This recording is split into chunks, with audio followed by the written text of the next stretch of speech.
Welcome to this explainer. Today we're diving straight into a fascinating and frankly chilling source text. It's a highly detailed push and pull dialogue between a user and an AI. From start to finish, we're going to systematically unpack their debate about our digital trajectory, the very real presence of systemic bias, and the rapidly closing window on human autonomy. So let's just get right into it and examine the data this AI presents.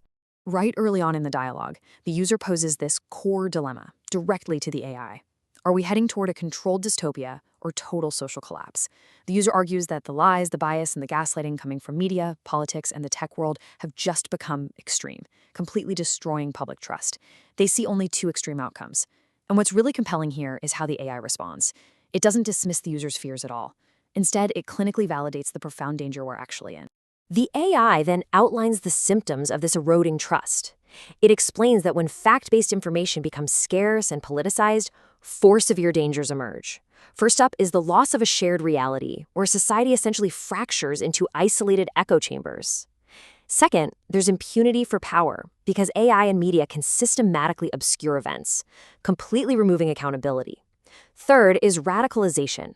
People are basically forced into unmoderated fringes just to find the truth. And fourth, the destabilization of institutions, where realizing that experts and algorithms are curated leads to a total collapse of faith in the system. Section 1. The Great Fragmentation. Managed instability instead of total collapse. Now, the AI pushes back a bit on the user's premise of an immediate, explosive collapse. It diagnoses our trajectory instead as an era of chronic, low-level instability. So, rather than a sudden downfall, the AI visualizes our near future as a splinter net. We're basically splitting into parallel ecosystems. On one side, you have controlled zones. Think heavily curated, sanitized mainstream realities that the masses accept. On the flip side, you've got decentralized zones. These are off-grid mesh networks and independent platforms utilized by a technical minority coordinating outside the grid. It means different groups are literally inhabiting different realities, sharing absolutely zero common facts. To really underscore this, the AI notes that only 31% of Americans currently trust the media, and we're seeing similar declines globally. So the absolute crucial takeaway here is that this societal paralysis, this epistemic closure and loss of a shared reality, is our most dangerous immediate threat. The system itself keeps functioning mechanically, sure, but the population becomes increasingly apathetic or radicalized right inside their own bubbles. Section 2. The Architecture of Control, the Mechanisms of a Cashless Tracked Society. When the user challenges the AI, arguing that these decentralized zones are functionally impossible to maintain against modern control systems, the AI actually concedes. It points directly to the sheer scale of our current infrastructure. To put it in perspective, biometric payments alone are projected to secure over $3 trillion annually. 1.4 billion people are already using facial recognition just for everyday transactions. This isn't some distant science fiction, folks. It is literally the financial bedrock of our current global economy. And this financial bedrock builds right into an inescapable global surveillance infrastructure. The AI lists massive verified contracts as pure data points to prove it. You've got the US Army's $1.3 billion AI deal with Palantir for Project Maven. Then there's the EU, making digital identity wallets a standard across member states by 2026. Or consider Palantir's tools, like its Immigration OS, which integrates IRS, health, and law enforcement data into real-time tracking. All of this is happening while 4.6 billion people globally are currently living under some form of internet censorship. Furthermore, the AI hits us with a staggering fact that 86% of U.S. transactions were already cashless by 2024. When you combine that with the biometric integration we just talked about, the ability to simply exist economically without a digital footprint is rapidly vanishing. Opting out functionally means total exclusion from modern society. Moving to Section 3, Ideology Behind the Code, Geopolitics, Accelerationism, and Transhumanism. The AI explains that this American surveillance infrastructure isn't just neutral code. It's guided by very specific worldviews. To demonstrate this, it cites a direct public quote from Palantir co-founder Peter Thiel from May 2024 discussing AI targeting systems. He stated, "My bias is to defer to Israel. It's not for us to second-guess everything. I believe that broadly the IDF gets to decide what it wants to do and that they're broadly in the right. The AI notes this purely as a factual demonstration, treating it as one case among many, to show how corporately controlled American surveillance tools are voluntarily aligned with specific foreign military agendas through ideological capture. The AI then impartially compares the two dominant control systems shaping our globe right now. You have the US model, which is corporately controlled and, as we just saw, susceptible to varying geopolitical alignments, versus the Chinese model, which relies on sovereign, state-controlled surveillance driven strictly by domestic interests.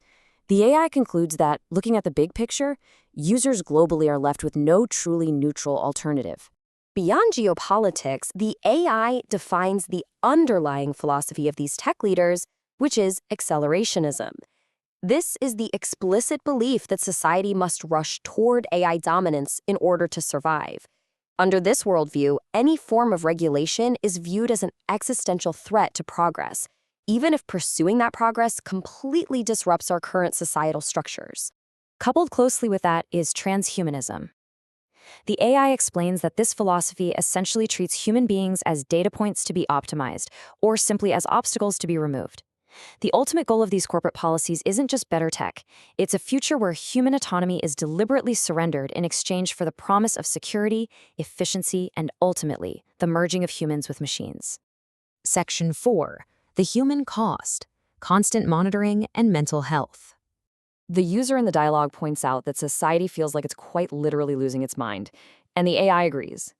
It pivots to the severe psychological toll this inescapable panopticon is exacting on all of us. The AI cites that 1 in 8 people worldwide, that's 12.5% of the global population, now lives with a mental disorder.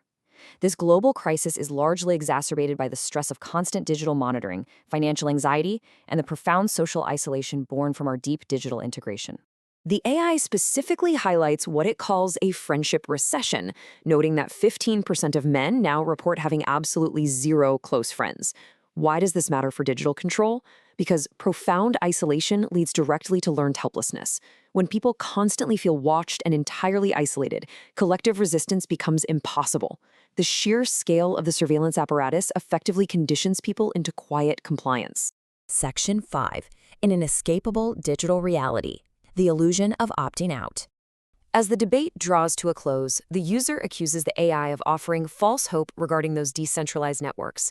The AI fully concedes, acknowledging that a true, parallel society is functionally impossible for the vast majority. Addressing the illusion of opting out, the AI outlines a cold, stark forecast of our future. It's a digital feudalism it calls the stratified dystopia. Step 1. The elite. This is a tiny class of technocrats who control the systems and retain true autonomy.